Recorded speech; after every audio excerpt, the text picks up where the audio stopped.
Everything is fine here on Detention Block AA23, a Star Wars podcast. I'm Mike, joined by Dustin, here to talk Star Wars with all you fans out there.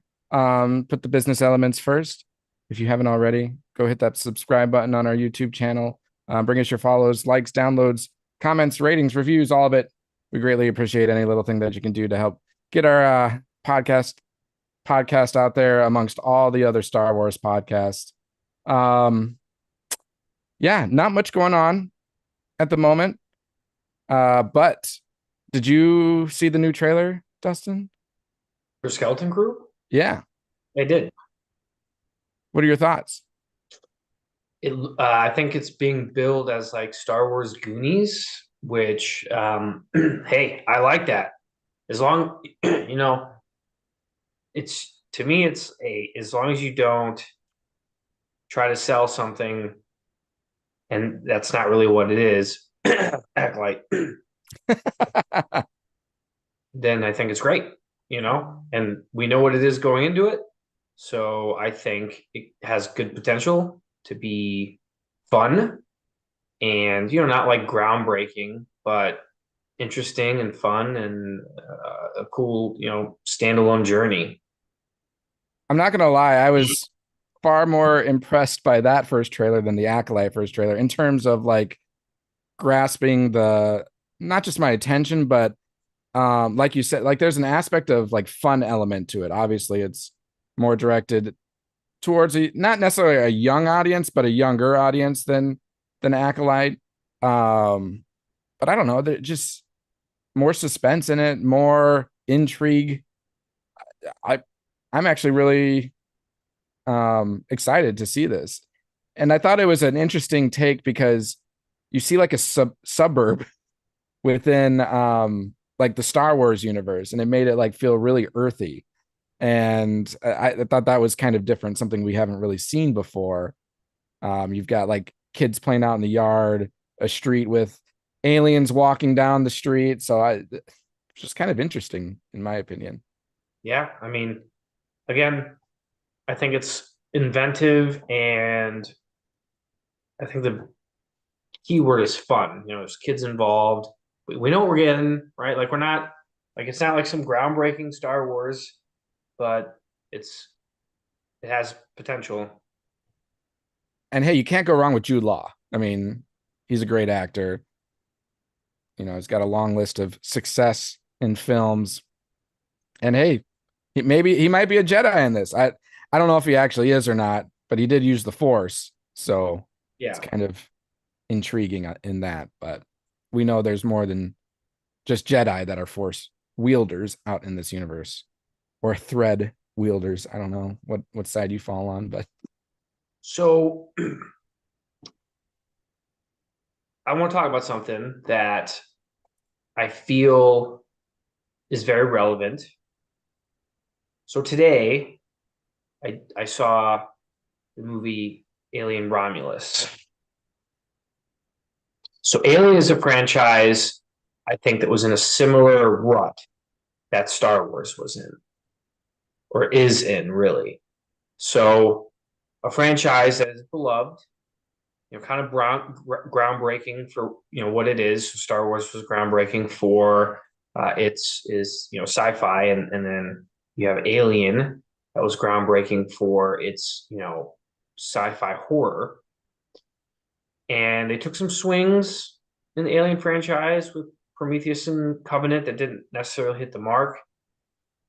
And so you had Alien Romulus come around that kind of feels like it's getting compared a lot to Rogue One, where it's like a really good standalone movie that has some threads that tie into the other movies. sure. But I'm just saying that a franchise that's kind of beleaguered can come around and make a good film like Alien Romulus. I really enjoyed the movie. I'm not going to get into like a review or anything, but it did a lot of things right. There are some things that it misses on, but you know, how many times is it going to be a perfect film? It's hard to accomplish that. And so I think if Star Wars kind of maybe gets back to basics on its roots, I think maybe that would be an effective strategy. So And the only thing I will say on that, I agree. Like Alien had, went through a rut, went through some tough times. Star Wars is obviously kind of, well, we think it's obvious that it's kind of in a rut. Um, but the thing that Alien has in its advantage is it's a little more centered into a specific audience. I mean, you're not really going to have alien films or shows come out that are oriented towards kids, younger audiences. I mean, there's like you know, kind of a, what do you call it? Like not a scary movie, but a thriller kind of aspect to it. Not that it's more niche, but it's just Star Wars is more top to bottom in terms of age group. It's a yeah, little, so that's good, but it's also, well, I think you're using it in a negative context, but it's also bad for like the Alien franchise that takes out a lot of customer base right off the hop. yeah, but I don't think Alien ever reached the size of Star Wars. No, no, no, no. So it allows them to focus on I that think it's one of the audience. top franchises in its genre, though. Yeah. So But no, I know you went and saw it. I don't know if I'll see it I if I can see it in theaters, I will. There's other movies I want to see first, but I do want to see it. And I actually enjoyed like the Prometheus movie and the one that followed that. I know a lot of people didn't really like it as much, but what was it, Alien Covenant? yes, I don't know. It's just they took some really big swings, and I don't necessarily agree with the direction that they took. Yeah. I just The don't have as much knowledge base of the actual franchise as you do. So that's probably like I'm looking at it more of a lens of like entertainment, and it was that for me. But in terms of like alien lore and holding true to it, I'm sure it's probably went off the rails with some of those movies, as you've at least expressed previously. yeah, I just think there was like it wasn't executed well either. So like in Prometheus, you have characters making like really dumb out of, so to speak, character mistakes. Sure. A scientist, like a biologist, going up to an alien creature and like trying to pet it, like that is That is true. just doesn't like that's not how you would operate. You would That, be very cautious of that, in my opinion. yeah. And that was like what that reminds me of is the scene where the ship, this is in Prometheus, I think, where the ship is like falling and it's a very narrow ship and it's like about to fall on someone Yeah, and they just continue to run straight instead yep. of running to the side. It's like if you run to the side, you increase your chances of survival by many versus running the long route. So I get that. That's fair. So what does Star Wars need to do then? And I only ask that because I don't know if you've seen one of the things circulating. Um, I don't want to label it as rumor, but it because it's not, but it also kind of is. But it sounds like Kathleen Kennedy is ready to retire, but she wants to go out on a win. And this is according to Film Threat's Chris Gore on a recent episode of The Pro Show. And her contract, I believe, expires in October. I mean, it's very possible that they'll, renew her contract, which is probably what will happen, especially with some of these works that are about to come out, like Grogu and The Mandalorian. That's a big movie that's going to come out.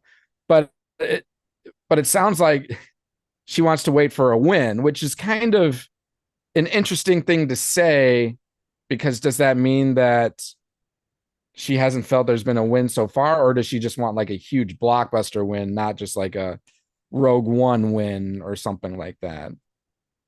So here's my thoughts on that, right? So number one, first and foremost, you got to come up with like a really compelling villain, right?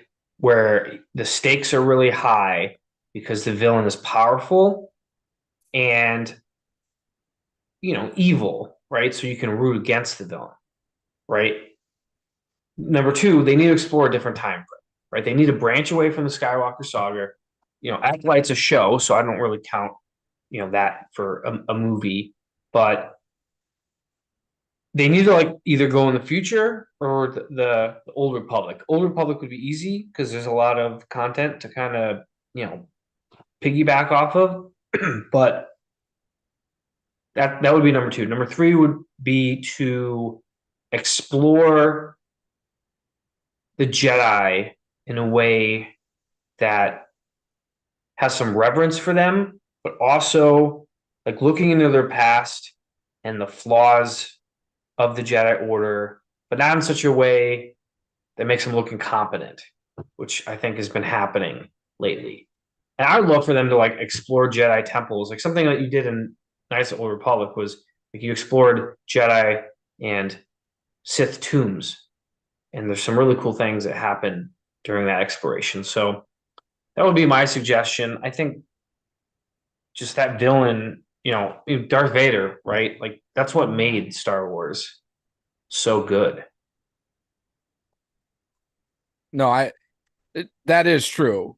Um, my only hesitation is that the product that we've been receiving doesn't give me much confidence that even if they went to a different time period, that they would bring that success. I have And a perfect juxtaposition to this, and that is the Cardinals franchise. And I know you laugh because I bring this up, but hey, they got the same people running the ship, and look how the ship is being, look how the ship is handling the sea. It's sinking right now. So you got to get some different voices. I agree. um, by the way, I'll put a plug. Our text or our chat is actually up and running today. Like I said, it's like every other episode that it actually works. So bring us any topics or questions you have, and we'll address those. But like on this topic of Kathleen Kennedy and retiring, like I know a lot of fans, and I think we're kind of included in that, like want to see a change in that who's heading Star Wars. But who's to say they wouldn't just bring in the next person that's following Disney's same agenda, or agenda is the wrong word, same ideology, or who's to say things would change if someone else comes in? It very well could, or it could stay the same. You just never know. But you bring up you bring up the Old Republic, which, to your point, there is a lot of content out there to piggyback off of. But again, I don't know if I have the trust in them at the moment to use something as great as the Old Republic and then potentially ruining it. No, That makes me super nervous. I would like maybe go and explore the origins of like the Sith and the Jedi, because the Sith used to be a race, like an alien race, not like a group or a cult or whatever you want to refer to them as. Maybe explore that when the Sith was a race and before it actually was a following, and their interactions with the Jedi, like those were with the Jedi. Like it's a little more safer. You don't have much attachment to that, or go in the future. But going in the future kind of makes me a little nervous as well. Again, for me, it's just with some of the people that are heading this, I just don't have the trust in them to actually create content. And even ones that, I mean, I know a lot of people are kind of second guessing Filoni based off of the Acolyte because he had to okay some of the things. I don't know if I fault him for that. I don't know what his involvement was or how much he actually knew. But when he's in control of something, of a story for Star Wars, he seems to do a really good job with it, him and Favreau. So I don't know. Say Filoni or Favreau became the new Kathleen Kennedy. Maybe that would bring confidence for me. I think the one thing that gives me a little hope is how well they handled Deadpool and Wolverine. Disney as a whole, because that was basically their property. And I mean, they let them have free reign on it, and it was an excellent movie. So yeah, Yeah, that gives me a little hope too. like if you just get out of your own way and let the people do what they need to do, I think it'd be really positive. Yeah, I'm really curious to see the direction Marvel now goes because I know I mean, they've got some Avenger movies that are coming out, and it really might set the table for what Star Wars could do. Um, but we'll see. We never know. Um, it does also give me hope. Thinking, I mean, we still have all the original. We have the original trilogy, prequel trilogy. There's some good, great content out there. And what I've actually done recently, and I'll give a little plug to a channel called Popcorn Roulette. So they have people that watch movies for the first time and they kind of give their reactions. And one of the people from their group named Coby did a first time watch of the original trilogy and then did the prequel trilogy. And watching that was really cool because it just reminded me how great those movies are and how much potential is still out there because this individual was just in awe watching all of them. And to me, as she's kind of watching along, she's kind of predicting what might happen. So here's a question for you now that I'm speaking out loud on this. Do you think the ability to predict a story gives indication of how good the writing actually is, or is that an indication of poor writing? I mean, it just depends. I think a lot of times, no matter what property or franchise it is, like audiences are way smarter. I mean, I don't want to say it's than they used to be, but I mean, there's just, I mean, all the information out there in the world, right, with internet and all the content that we've seen throughout our lives. So it's hard for a director to do something that's not gonna be logicked out. So no, I don't think that makes the writers bad. I just think that makes audiences just intelligent and you know. Well, and where I'm getting at is I almost feel like the ability to predict the outcome kind of supports better writing. Now, again, this is more like college essay writing where I don't know if it's necessarily my stance. I'm just supporting that theory or using examples to support that theory because it means that the writing is done in a way that makes sense. If the audience member is thinking this through and they're trying to make logical predictions or logical examples of the outcomes and they're right, then it's like, okay, that story writing seemed logical. I can agree with that. Suspension of disbelief, like that's believable. The flip side is like what you get with the Acolyte, where people are like flipping stances on a dime that make no sense whatever. If you're watching a movie, whether you admit it or not, you are thinking of outcomes as you're watching it. And watching the Acolyte, it's like, okay, maybe this will happen, maybe this will happen. And it's like something completely different happened that was out of left field. And it's like, okay, that really doesn't make sense. I Anyways, think what? Oh, I go ahead. think I think writing is a lot like umpiring or refereeing in sports. Like when it's good, no one talks about it, no one Yep. knows. Yep. Bad, everyone, it's all that can be talked about because it ruins Yep. your That's watch. it's a great analogy. So Uh that's all I got. I guess I'm done for the day, because that's the best I can contribute to it. But no, I think that's a great analogy. It was just fascinating to see the person, we know the outcome of those stories and her watching it and giving her ideas. And probably 8 out of 10 times she was right. And it's like, good job. Good job.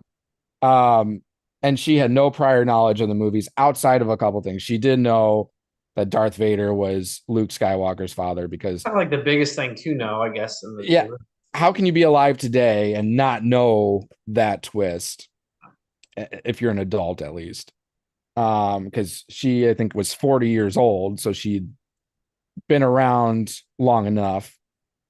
But I don't know. I thought it was a lot of fun, and it was just as she's watching, there's like clips of the show or of the movie. They really condensed it, but it gave me, short snippets of each one of those movies, and it allowed me to like relive me watching it for the first time, and it was just a great reminder of how great these movies are. And this franchise is still great. It's not going anywhere. It just needs to, I don't know, reassess the direction it's going. But Maybe Fede Alvarez can direct a movie in the Star Wars universe. is that who? It's kind of cool for them to explore like the horror elements in Star Wars. Yeah, I completely agree. I mean, the times that they've actually gone really dark, which every time I go back and watch Revenge of the Sith, that is a really dark movie.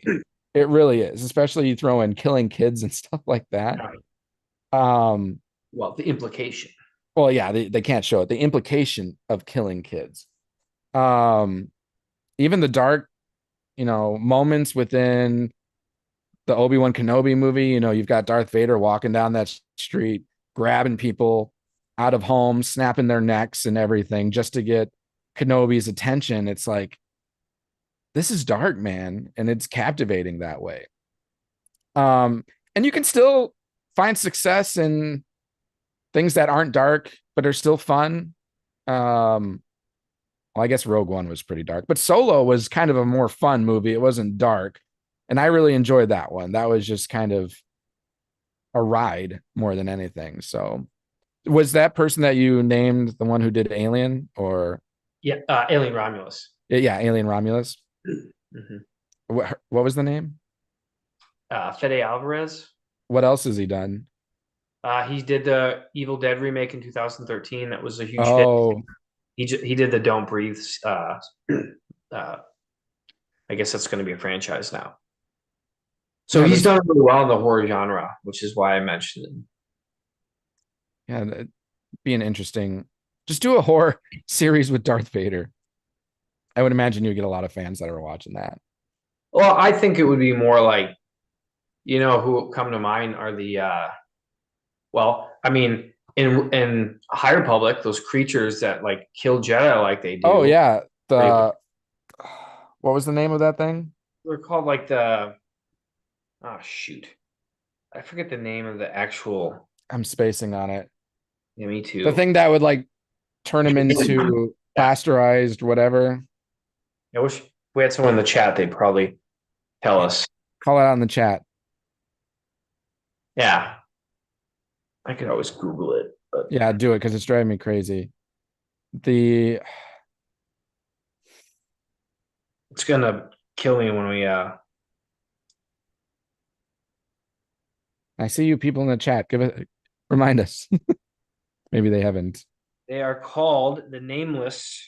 The Nameless, but there's another term for it. Like the Equalizer, not the Equalizer. Or what about the Drengar? Bring those creatures. Another one I was going to mention. Because, I mean, they're like plants that fuck you up. Yeah. Oh, the Levelers. The Levelers. That's what it is. Great Leveler was the name, like the main. Yeah. So they're the Nameless, but the Leveler was the one that Marchion Ro had. Yeah. Man, bring Marchion Ro into something. Come on. That would be. Has that second book of Phase 3 come out yet? Mm-mm. Not to my knowledge. If it did, I would have read it by now. Yeah, I still need to read the first one of Phase 3. You said that was a really good one, right? Mm-hmm. It was very good. Marchion Ro in that one? Yes. Okay. It's so interesting. I don't want to keep talking about Acolyte, but it's hard for me not to keep talking about Acolyte. But just what a miss having that show and really not bringing much of anything from all the books that people invested all their time in to read outside of what did they have, like two like Bernesta Rowe was in it. That's one. And then the Great Catastrophe was mentioned, and that was yeah, like that was well, you had that the Vector ship. So there's a third thing, but come on, there's a pretty. lot more. Pretty minimal in the content bringing from the books, but we'll see though. That's all I got for tonight, buddy. Sounds good. Yeah, as a reminder, Skeleton Crew not too far away. What is it The on December? I Is it? think December 3rd. Yeah, that's kind of far away. It feels far away. But Andor season 2 comes out soon too, right? When does that come out? I don't think that comes out till next year. Andor season 2. Let's see, release. Because you think there would have been a trailer by now. Right. I would imagine it's probably early. Yeah, season 2, 2025. Yeah. Got a ways to go on that one. And then the Mandalorian and Grogu movie, which I don't know if you've seen. There was a set picture. I don't know if they were set pictures or whatnot, but Zeb was shown in that. So we'll get a little. I saw. I don't know. Yeah, I just don't know where they could take that story that would be A, meaningful to the Star Wars universe, and B, not like a sidekick movie. Yeah. It just doesn't. It's kind of like Outlaws. I'm just not thrilled about it just yet. Yeah, it would I mean, based off the Ahsoka show, if they go the direction of, the father, the daughter, and the brother, maybe there's some potential there. You have to find a new baddie, and to your point, you have to have a good villain. Okay, just to me, it just would seem very weird to have the Mandalorian be the one that introduces those characters in the universe. Yeah. I mean, I would think it would come more from Ahsoka. I just thought this movie was going to be like all of them. I thought it was going to be Ahsoka there, Mandalorian, and everything. So it's interesting that they say Mandalorian and Grogu. Because to your point, like, is the Mandalorian going to be introducing this whole new big baddie? Hey, if it's like Wolverine and Deadpool, where they just fuck shit up the entire movie, I'm down for that. Yeah, that's true. Just like a good cop, bad cop, Mando and Grogu going around causing havoc. Yeah. But sounds good. Any final thoughts from you? Any? Yeah, I feel bad for the Vikings. My God, that is some bad juju. Yeah, but it's not like JJ was going to be starting day one. Yeah, you never know. You never know. But then Arnold was going to start like the first third to first half of the season. Then they were going to bring in McCarthy. I saw a tweet with all their injuries though, and it's brutal. It's not just like they're starting CB, they're second starting CB. Jordan Addison's down. McCarthy, you never know. He could have. I mean, it's not like Sam Darnold has a track record for huge success. No, anyway, no. I don't want to talk too much about football, but I do feel bad for him a little bit. I know we're not supposed to, but I feel bad for the team. I don't feel bad for the fans because I can't tell you. I know. I didn't hear the end of it when the Vikings knocked out Aaron Rodgers. I mean, how many jokes said, Rodgers walks into a bar. Yeah. But so, anyway, that's all I had. All right. Well, we'll cut it short today. Have a great rest of your day. Have a great rest of your week. Remember, hit that subscribe button. Bring us your downloads, follows, subscriptions, reviews, ratings, all of that. We greatly appreciate it. Don't just hit it. Smash that like. Hit it hard. Hit it. Hit it real good. You must hit it. It really does help us. And as a reminder, once we hit that 200 subscribers on our YouTube channel, we'll do a little drawing to give out a little bit of a prize. So we're looking forward to getting rid of these prizes we have. We have 100. You have half a handy. I'll let you do that. That'll be Dustin's job. Since what did you call yourself with your haircut when you got on? Serial killer. You're a serial killer. All right. Well, again, have a great day, and we'll talk to you guys next time. And as always, may the force be with you. With the Brewers, take the division. Go Brew Crew, just split with the Dodgers. Yeah, that was a good. And we got the Dodgers next. So they're gonna fuck us up. No, please sweep them. Shit, good luck. We just got swept by the Reds. We do bad against the bad teams and then do pretty well. I mean, we swept the Braves, but we got That's what you want. yeah. So So. we'll see how